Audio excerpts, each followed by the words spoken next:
राजस्थान में विपक्ष और सत्ता पक्ष के बीच एक नया तीखा टकराव छिड़ चुका है। कांग्रेस प्रदेश अध्यक्ष गोविंद सिंह डोटासरा और कृषि मंत्री डॉक्टर किरोड़ीलाल मीणा के बीच नकली बीज, खाद माफिया और एसीबी द्वारा पकड़े गए रिश्वतखोर अधिकारी को लेकर जोरदार बयानबाजी चल रही है। आपने कल देखा होगा, हमने बातचीत की थी कि कैसे कृषि मंत्री के पद से इस्तीफे को लेकर बातचीत चल रही थी। क्या बीजेपी सरकार के अंदर ही भ्रष्टाचार की जड़ें हैं? ये सबसे बड़ा सवाल है।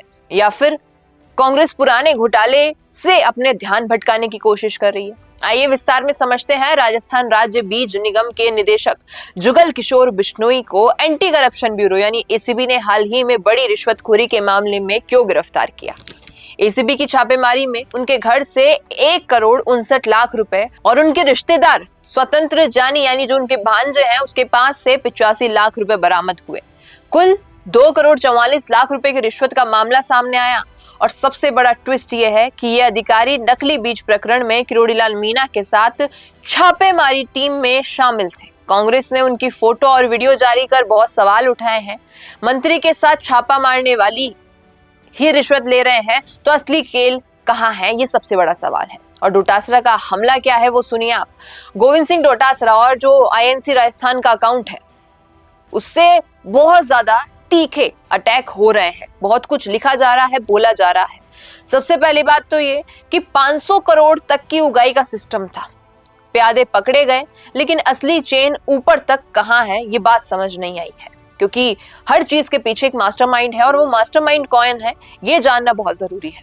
दूसरी चीज जो कांग्रेस और डोटासरा कह रहे हैं कि किरोड़ी जी आपके साथ छापेमारी करने वाले अधिकारी ही रिश्वतखोर निकले, नैतिक जिम्मेदारी लीजिए और इस्तीफा दीजिए आप। ये बात अब किरोड़ीलाल मीणा के आगे आ ही चुकी है इस्तीफे की। तीसरी बात आती है कि मुख्यमंत्री भजनलाल शर्मा से निष्पक्ष एसआईटी जांच की मांग की है और लगातार कांग्रेस से ट्वीट आ रहे हैं जिसमें वो अलग अलग प्रूफ दिखा रहे हैं और मांग कर रहे हैं कि एक निष्पक्ष जांच होनी चाहिए एसआईटी से। अब कांग्रेस का आरोप है कि नकली बीज खाद के नाम पर किसानों से लूट का पूरा सिस्टम चल रहा था और पकड़े गए लोगों के जरिए ऊपर तक की सच्चाई छिपाई जा रही है, यानी कि रिश्वतखोरी अब केस को दबाने में भी चल रही है। किरोड़ीलाल मीणा का जवाब यह है कि नकली बीज माफियाओं के खिलाफ हमारी टीम ने पूरी निष्ठा और ईमानदारी के साथ कार्रवाई की है। झूठे आरोप लगाकर किसानों की लड़ाई को कमजोर नहीं किया जा सकता है। अगर भ्रष्टाचार का एक भी आरोप सिद्ध हो जाएगा तो मैं पद छोड़ दूंगा, लेकिन किसानों के हित में भी कभी समझौता नहीं होगा।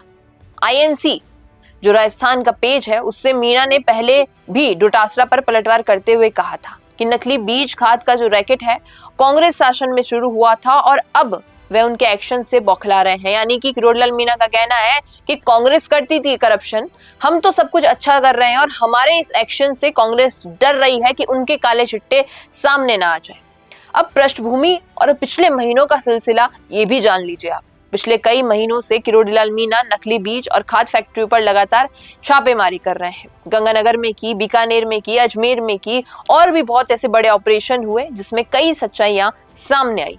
कई फैक्ट्रियां सील हुई, सैंपल फेल हुए, एफआईआर दर्ज हुई और अब उसी विभाग के अधिकारी पर रिश्वत का आरोप लगने के बाद विवाद और गहरा हो चुका है।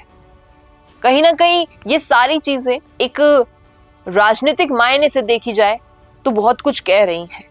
एक दूसरे पर आरोप प्रत्यारोप की राजनीति चलती आई है क्योंकि कांग्रेस इसे बीजेपी सरकार में सिस्टमैटिक भ्रष्टाचार साबित करने का मौका मान रही है कि भैया अब बीजेपी की सरकार आ चुकी है तो वो अपने तरीके से सिस्टम में पूरा करप्शन करेंगे।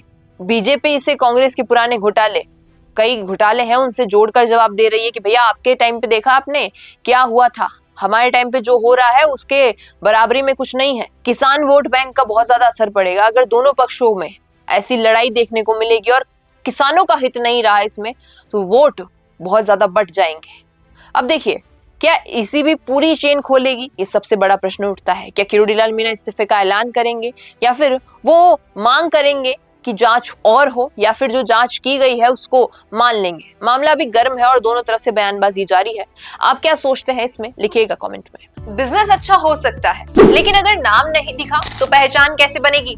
अब टेंशन छोड़िए, द फैक्ट इंडिया आपके बिजनेस को देगा वो पहचान जो पूरे राजस्थान में हर किसी तक पहुंचे। न्यूज चैनल पर विज्ञापन, पॉडकास्ट और प्रमोशन के जरिए आप सीधे 5 लाख सब्सक्राइबर और 10 करोड़ से ज्यादा व्यूज तक अपनी पहुंच बना सकते हैं। तो देर किस बात की, आज ही द फैक्ट इंडिया से जुड़िए और अपने बिजनेस को बनाइए हर घर का नाम।